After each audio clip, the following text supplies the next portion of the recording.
Experience Pros, America's home for positive business talk.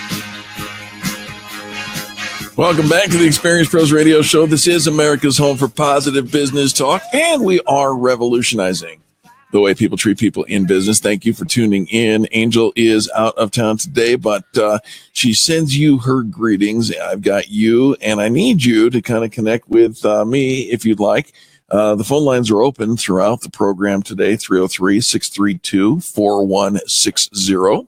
303-632-4160 if you want to join the conversation and give your opinion on certain things. A couple of things I want to talk about. The first being kind of a review, if you will, about the new Apple iPhone. And it's John Brandon, who's a contributing editor for Inc.com, says this: there is a simple change on the Apple iPhone that could save countless lives on the road. And I've actually been very excited about this because I wanted to see this come to fruition. And he's talking about the do not disturb while driving element of the Apple iPhone now. And he starts it off with, he says, there's nothing quite like borrowing an idea from someone else in the tech world. It's all about how you implement the idea, how you make sure the idea is still general enough that it's not outright theft, and then how to use your base, how your user base reacts to the change that matters. And he's talking about the do not disturb while driving feature on the iPhones. Android users have been using it or annoyed by it for quite some time. But on the iPhone, it basically means your phone is locked. So here's what happens when you get a message or you receive a phone call. The iPhone immediately sends a message back to the person who's sending it or calling, saying, I'm driving right now, so I can't take this. I'll take it as soon as I get back. One of my dear friends, Robert Johnson, uses this. He's got an Android phone, and we can still be friends. That's okay. But I get jealous every single time I send him a text and it bounces back, I'm driving, I can't take this, but I'll get right back to you. I want that. And what an important piece to take care of the people. When you're driving, it is not time to be texting, folks. And how many times have we seen the crazy aftermath of horrible situations gone wrong, which leads me to our next topic for the show, and that is making better decisions.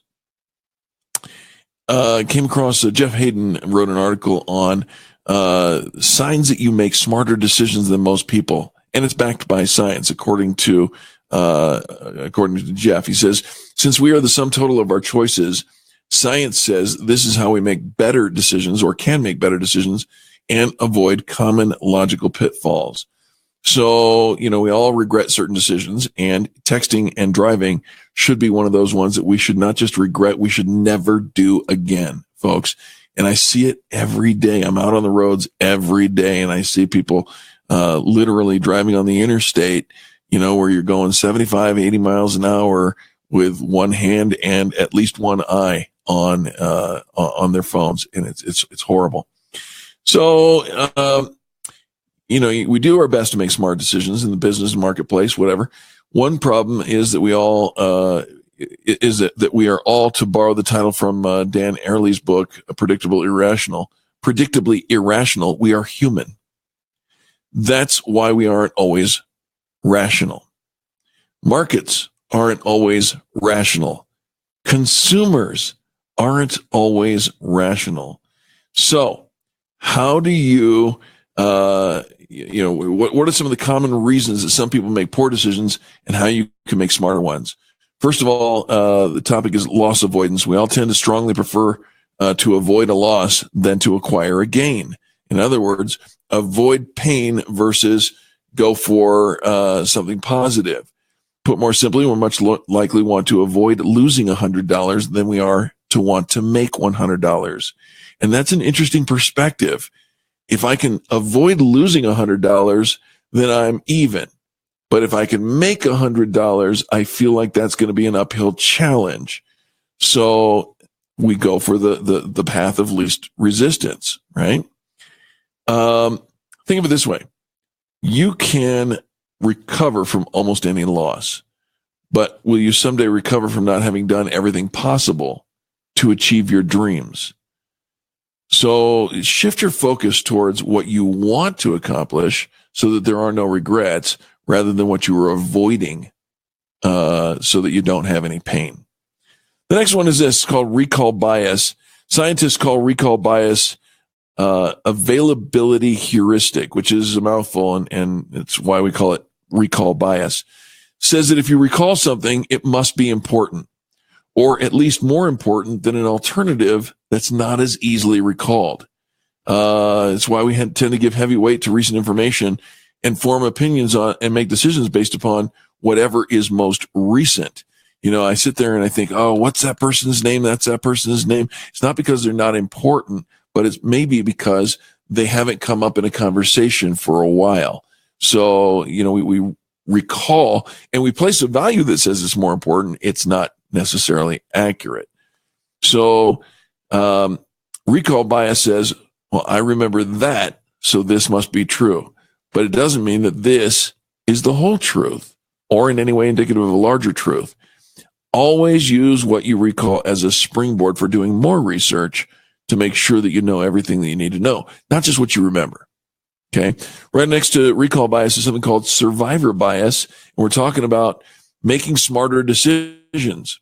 Survivor bias is focusing on people or things that survived while overlooking those things that did not simply because they weren't visible, right? So they didn't necessarily survive because they weren't noticed. Give you an example here. Ryan Gosling dropped out of high school when he was 17 years old and moved to LA to pursue acting. It worked out spectacularly well for him. But what about the other thousands of kids who drop out and move to LA in hopes of making it? Did they all become movie stars? Nope. But you never hear about them. This is survivor bias. Same's true for Steve Jobs, who dropped out of Reed College so he could drop in on classes that interested him. It worked out for him, but what about the thousands who don't finish college? Did they all become billionaires? Nope. You never hear about them. The problem with survivor bias is that it doesn't really indicate whether a strategy or a technique will or will not work. So making better decisions involves you knowing not to base your plans based solely on a blueprint that worked for somebody else. We're going to take a quick break for the top of the hour news. Don't go anywhere. Another hour of positive business talk is just ahead. This is the Experience Pros Radio Network. You're listening to the Experience Pros Radio Show, America's home for positive business talk.